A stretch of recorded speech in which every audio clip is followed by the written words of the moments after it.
Hello guys, welcome back to my channel. I just want to start off by saying that if you can hear the rain and the weather, not my problem. Do apologise, the wind has just decided to come out today and she's not going away, so you're going to hear it. I'm sorry. But I wanted to speak you through all the books that I read in February, because considering it's a shorter month and I've had such a busy month, I actually got quite a bit of reading done and quite a few books, which is good. I started off the month with Binding 13 by Chloe Walsh. Now, I was very intimidated by this book. I knew that everyone loved it, so I thought if I don't like this, I'm going to be very disappointed. I was waiting for that time where I was in the mood to read a chunky book, because I feel like if I'm not in the mood to read a chunky book, even if the book's good, if I take too long on it, it's just going to make me a bit slumpy. But I really fancied it one day, so just randomly decided to pick it up, and I'm so glad I did. I don't know if I want to tell you my rating on this book because there is a reading vlog coming for it, and I know that I said that in my January wrap up, because when I filmed my January wrap up I was halfway through this. Obviously now I finished it and I thought the vlog would be up by now, but I haven't actually read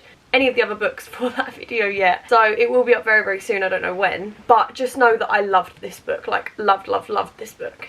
I will say no more. I then started reading for my reading blind dates with the book video, which I loved filming that video. It was so fun. So I read Sisters Behaving Badly first of all, which, as I said in the video, it was one of them books that I would have never picked up if I saw it in the shop. Maybe I would have picked it up just because I thought, what the hell is this? I actually quite enjoyed it for what it was. Don't get me wrong, definitely not the best book in the world, definitely not up there with one of my favourite books ever, but it actually was quite fun to read. I really enjoyed the sisters dynamic because it's basically about two sisters that fell apart. They're of the age of around 60 something, and then they inherit this big house, and then they have to go and renovate the house together and go on a trip to do it. And obviously you just see like the dynamic between them, everything come together, and it is actually quite good. I would recommend this to maybe like an older person, or, you know, I wouldn't recommend it to like a young viewer, not because it's anything bad or anything. I just think because of the main character's ages, I feel like older people would probably relate to that a little bit more than younger people. But if you want to read this, then up to you, but I actually quite found it funny. Then I cheated the system and took a little break from that video, so I decided to read Daisy Haites The Great Undoing by Jessa Hastings. Obviously we all know,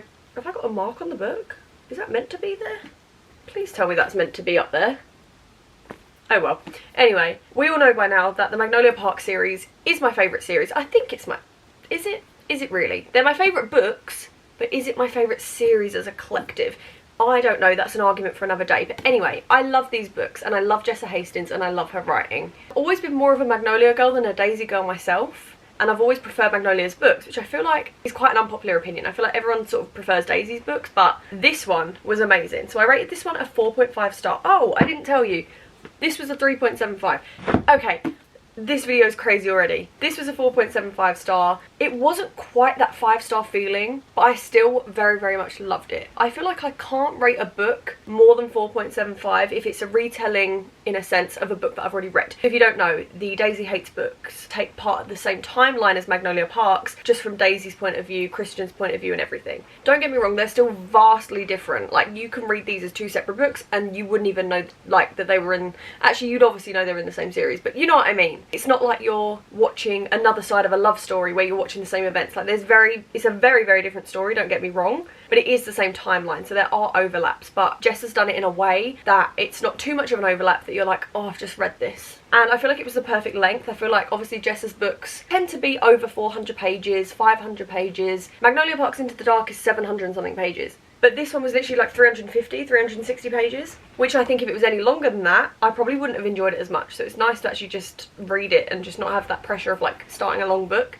And then my life went downhill and I picked up this monstrosity. So I picked this up for my blind dates with a book video, and when I opened it I was actually quite excited because it looks like the cover that I would have picked up, and I was like, right, this is going to be right up my street. It gives me Emily Henry vibes. It gave me the vibes of cute summer, not even a romance, just like a woman's fiction or something. But when I tell you it was not that, it is about a love affair between two women when they're with their husbands, which you do you, but I hate cheating tropes anyway. But other than that aside, it's just the most depressing, dark thing ever. And obviously, by the theme of some of these books so far, Daisy Haites, Binding 13, you know I love a sad, depressing book. But when I thought I was going to get a fluffy Emily Henry vibe, was not in the mood to read it. And also the writing style was just weird.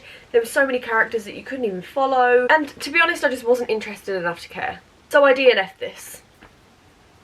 You might love it. I did not. I then read Careerin by Daisy Buchanan. I think I read this book at the perfect time in my life because I know it's all I've spoken about in the last couple of months, or the last couple of weeks, but I've obviously just recently started a new job, and conveniently this book came up in my blind date with a book video, and it was obviously all about her starting a new job. I have never heard of this book. I think I've heard of the author maybe, but turns out this is actually quite a famous literary fiction.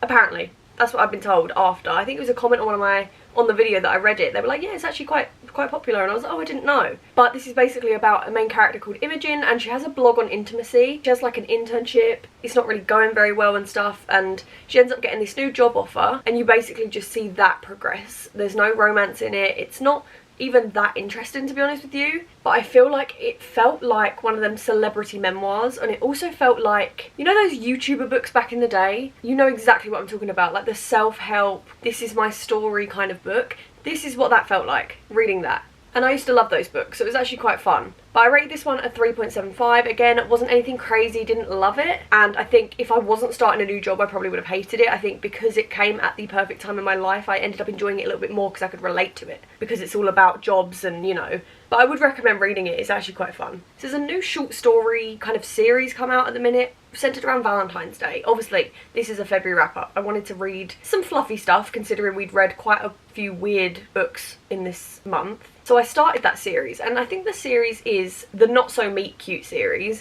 and the first one is The Exception to the Rule by Christina. So it's basically just like a bunch of authors came together to do little short stories, and I love that idea and I love that concept because they're between like, they're nothing more than 200 pages. Some of them have been like 40 pages, and they're just so fun, not only to get your Goodreads go up, not that it matters, but also just as little palette cleansers in between big books and stuff. For example, if you were in like a massive fantasy series, you just wanted like a quick 40-page palette cleanser quickly, perfect, because you're not committed to anything crazy. So I read The Exception to the Rule by Christina, and I rated that one a 4-star. I actually really liked it. Over half of the book was emails between these two people. So obviously, because it's a meet cute series, it's basically just seeing how couples meet each other and sort of like find that love for each other, but you don't see their relationship progress. It literally is just like them meeting, which is actually kind of frustrating because you want to see more. But this one's basically about a person sent the wrong email to someone, and then they replied, and then every year on Valentine's Day they sent Happy Valentine's Day to each other, and they ended up meeting up at the end and just seeing each other for the first time. I'm not going to say anything else, I don't want to spoil anything, but it was actually really good.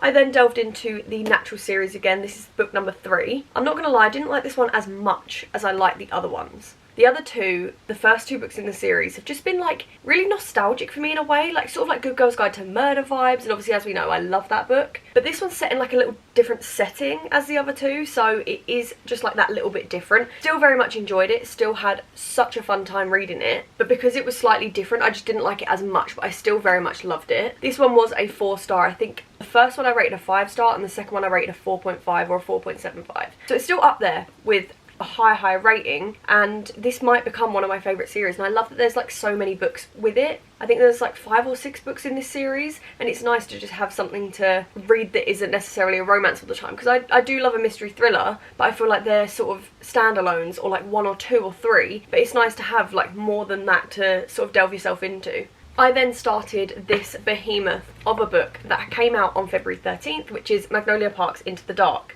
I am still reading this, I'm going to say that now. So I was trying my hardest to get it finished for this wrap up so I could just tell you all my thoughts, because it's not in a reading vlog. I started it after All In. I started it in my like book sleepover vlog thing, but obviously I got about 100 pages into it, but obviously I didn't really have much of an opinion. It was spoiler free, so I didn't really say much about the actual book. I am now over halfway through, and that technically to me means I'm going to start counting it as a February read, because if I'm over halfway, it means it's for that month. Whereas if I had more than halfway left, I would obviously count it as a March book, because I'm reading a bit slower lately, but I just don't think that I can rate a Magnolia Park's book less than 5-star. It's looking good, guys. I'm not going to jinx it. I don't want to jinx it. And at the least, it's going to be a 4.75. Like, I can't rate a Magnolia Park's book lower than that. So, it's looking up and it's looking good, but obviously I haven't finished it yet, so I don't know. But it is absolutely beautiful, and I'm really, really sad that it's the last book of these characters. Obviously because I'm reading a little bit slower lately, because obviously starting my new job and just sort of adjusting to everything, I've been falling asleep at like 9 PM. I do want those little palette cleansers and just things that I can just sort of read and get over with rather than committing to big books. So sort of alongside that, I think I took a break from Magnolia Parks The Long Way Home. Nope.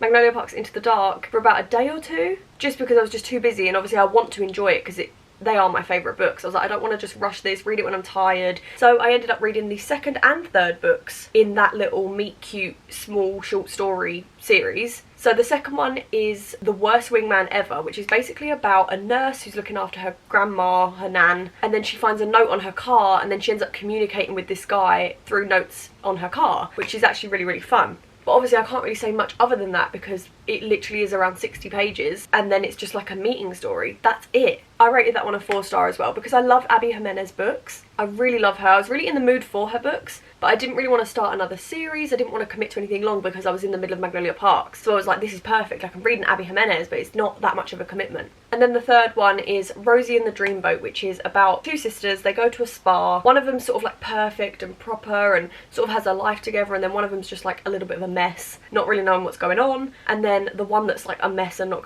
knowing what's going on gets stuck in like one of them sensory deprivation tanks in the spa, and then a firefighter has to basically come and save her and help her out, which actually was really fun to read. I really liked that, and I loved the main character in that one, the male main character specifically. He was so amazing. And that's the only one so far that I wish there was sort of more of. I would have read another 100 pages of that, but obviously because they are little short stories and little meet cute novellas, you don't get anything much more than that. But I highly recommend, they are good.